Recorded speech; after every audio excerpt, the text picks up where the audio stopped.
Big meeting coming up at Sha Tin on Sunday with the Hong Kong Classic Mile. Big meeting, though, coming up at Happy Valley on Wednesday night with the Hong Kong Club Challenge Cup as our feature race. Very warm welcome to Racing to Win, your one-stop shop for Hong Kong racing.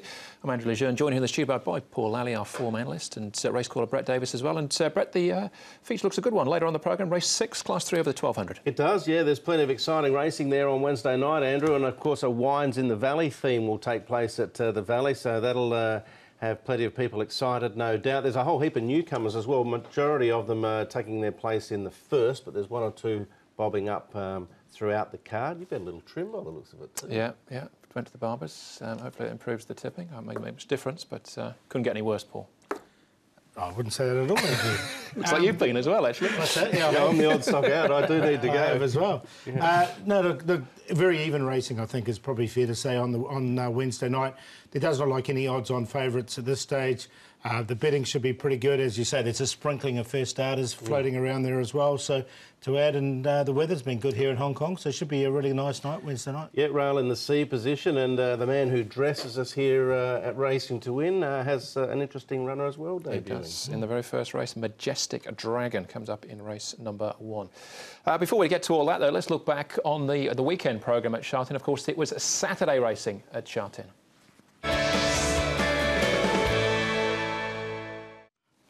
Now, mainly a turf programme, but the feature race was on the dirt, and Classic Emperor went off favourite on the back of a very impressive performance a couple of starts back, and he delivered again. Yeah, it was a really good win from this horse. He's now been on the all-weather 3 times. He's had 2 wins and a second over 1200. Third, sorry, on that occasion, but it was a really good win, and he's obviously a bit of a dirt specialist now. He does go well on the turf, there's no question about that, but since he's got onto this all-weather stuff, he's looked really good, and Dubai, as we mentioned, if I owned him, I'd take him to Dubai. Well, that's the talk, isn't it, Dubai? I mean, even the World Cup was mentioned. Whether or not they get to that height, we'll have to wait and see. Also, there were a couple of races mentioned, possibly in Japan in the NRA. There's a $2 million race there at some stage in the near future, so there's a few options going around for Classic Emperor. He certainly has lifted the bar since he's gone onto the all-weather, and now that he's up 100 plus, he's going to run out of races here in Hong Kong, so he's got to look for other options. And, well, Chris So, of course, went to Dubai last year with Fabulous One. It didn't all work out, but he's better for the experience. Yeah, Keith Young's made a flying return as well. He's had a hiccup too. Something, yeah. Yeah, Classic Emperor, we were talking about this on the weekend as well. His style of racing may well suit Dubai, mightn't it? So. Well, he puts himself on the pace, doesn't he? So, I mean, we see it particularly here in Hong Kong. He's sort of settled just off the pace, and he's there ready to conquer on the home turn. So, you know, if he does similar at Dubai, as you say, that does sort of suit front runners a lot of the time. That'd be good. I'm not really sure about how Japan would work out in that respect, but I know Dubai definitely would, yeah. All right, well, he obviously got a fair hike in the ratings for that, puts him into triple figures now, 102 for him. Other winners on the programme, well, pick number 1, still remains unbeaten, and Lean Perfection was also very smart. He's unbeaten too. Yeah, he got the most, didn't he, from the handicapper, 8 points. I thought that was a terrific effort because he sat deep with no cover and just looked to have a little bit of class, really, didn't he, on the opposition. So another exciting young horse has been unveiled. Yeah, a lot more to come from him, I think. And Star Majestic, it took a long time to break his duck at Sha Tin, but finally did it. Yeah, we should mention too, Pierre-Charles Baudot had a great day, and that winner in the first G1 Union, it gave them all a start and a beating. Change of stable was obviously enthused the horse. He could win again, you would think. All right, OK, those are the big winners on the weekend. So we can find you some more, though, with our horses to follow. All right, what do you got for us, Paul? You'll go first. Yeah, I'll go down the straight 1,000. A horse called Roman Odyssey. He's only had limited starts, this horse, but I just really like the way he finished off this race. It was a nice race, this one. You can see he didn't really give it away. Then he fought on very well and finished a really nice third. It was a really good run from him, and I think there's plenty more to come. Manfred Mann's got him going quite nicely at this stage. Here, Trigger, he's a bit of an enigma, this horse. He's maybe they'll keep him to the straight 1,000, but I thought he just, the way he sort of battled on there, there's a win from him not far away. Your old mate Turf Sprint didn't get much luck there. Yeah, he didn't get a run at all, did he? It was a long way waiting for him. Brett? For me, I'm going to go with one you mentioned from the paddock, Andrew. I think you put it in the top 4, Smiling Pride. Now, he was a former Kiwi galloper who actually didn't win a race in New Zealand, but he was He went in 3 maidens and ran placings, and then he went to a listed race and ran another placing.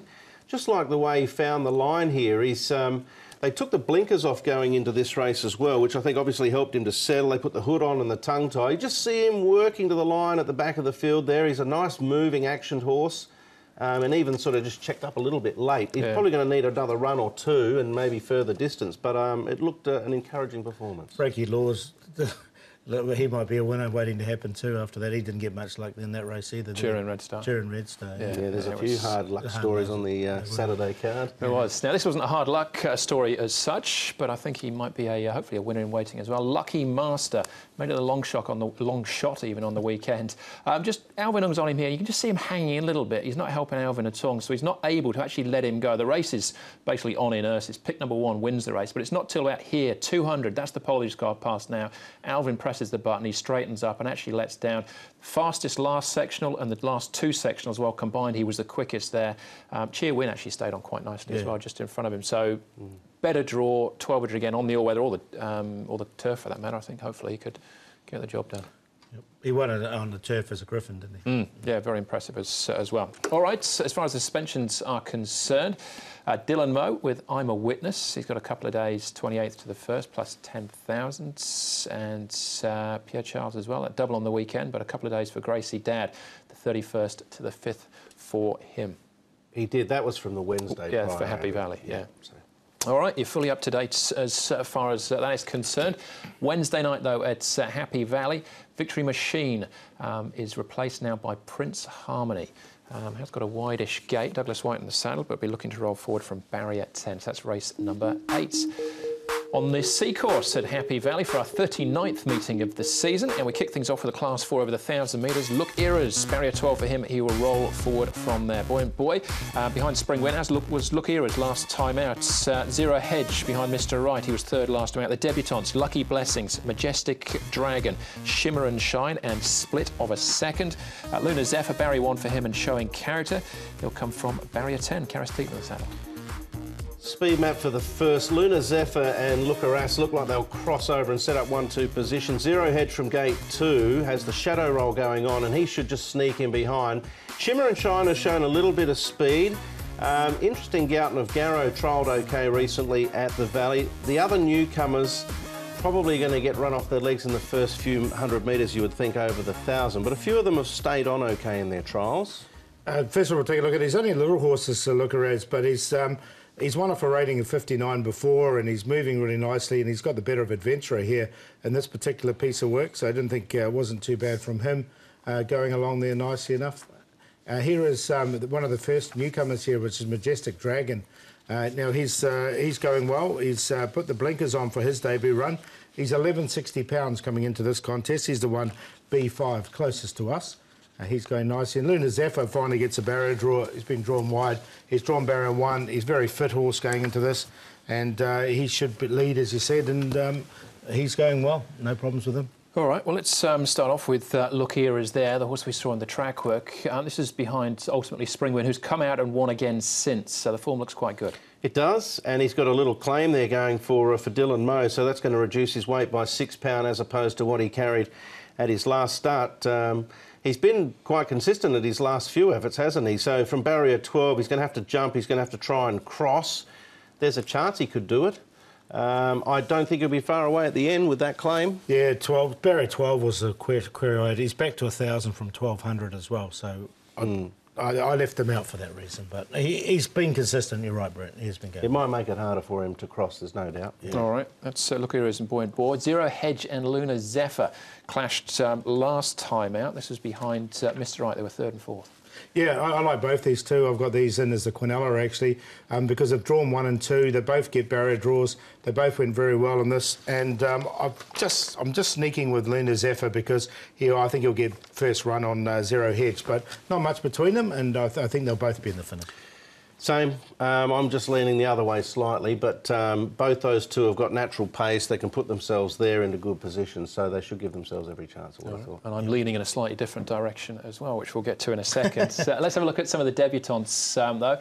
Lucky Blessings, the first one we see, a 3-year-old by Love Conquers All. Never been to Happy Valley before. He's 1,012 pounds. There's not much to him. He's had 3 trials, but what I've seen, I'd like to see a bit more. Yeah, I get the feeling he needs further and needs more training and trials. He's got a nice enough action there. You can see he's got his ears back. He hasn't really been fully let go. So it's hard to sort of gauge him, but I get the feeling that over 1,000 at the Valley, he'll know he's in a race pretty quickly, and that'll make it tough for him. All right, he hasn't improved with each trial. Same could be said about Majestic Dragon as well, here finishing second on the weather. I wanted to show this trial because it's okay, but I actually think his trials on the turf have been slightly better. So with that in mind, good barrier here. Blinkers first time as well. I think he can probably, of the newcomers, be the one alongside of Shimmer and Shine, who we'll look at in a moment, that can sort of stay in touch in the early stages, and that'll give him a chance. He's going to get better and better with racing and more education, but I'm going to sneak him in for 4th. All right, Shimmer and Shine for Tony Millard, Paul. Yeah, 2 trials in New Zealand. He ran first and second before he got here. He's had 3 trials here in Hong Kong. The only question, mate, he's 12-19, so he's quite a big boy, and he did go okay in this particular trial. The only query I had was he'd never been to Happy Valley before, so that's always a little When I first saw him trial, he looked really raw. He's got better, and he does just seem to keep up the gallop. He doesn't sort of... He's not a daisy cutter action or have a turn of acceleration, but he does seem to keep a strong gallop up, which suggests to me that he could stay on okay, but he's going to want further, I would have thought. This is the direction I'm leaning in. Gouton of Garrow. Just watch split of a second as well. He stays on very strongly in the closing stages. The only thing concerned me here was he was hanging. That worried me a little bit. Same. He's done that a lot so far from what we've seen of him, Gouton of Garrow. I'm looking at that split of a second. White face there, the son of Helmet. By the time they got around to where they started, he was in front. He'll be run off his legs as well in the early stages, but if there's one to explode from the back and really produce a devastating turn of foot, it might be him. He's had 5 trials. He's 1,067, so he's tuned up for it. Yeah, Peter Ho, Olivier Deleuze. Got some good rides, Olivier, as well. But we've got the Quinella, Paul, filling the missing spaces. Yeah, the first starters I'll throw in for 3rd and 4th, but I'm going to go with Luna Zephyr to beat Zero Hedge from their low barrier draws and the experience. The Majestic Dragon did like his trials, and he's had 5 of them, so he's well schooled for this. And Shimmer and Shine as well. The query is he's never been here before, but he'll be at a good price, so we can throw him in. 11, 3, 6 and 8 exotics for me. I'm happy to go with Zero Hedge here. I think he's going to get every chance to win this race, so I'm going to tip him from Luna Zephyr, Lucaris. And then of the newcomers, I put in Majestic Dragon, but I am interested in Split of a Second and Shimmer of Shine. I think they're ones that you can watch with a bit of interest. If you're playing exotics and quartets and so forth, I'd be sneaking those 3 in of the new starters, but 3, 11, 1 and 6. Yeah, I've got Gouton and Garrow on top. The only one of the first starters I've got that split of a second in. I think he's, like you say, he'll be staying on very strong. Yeah, he did look exciting, didn't he, that last little bit? So. Yeah, I like him a lot. All right, off and running then with the Wednesday night's 8th race programme. 1 race down, back with a second right after this.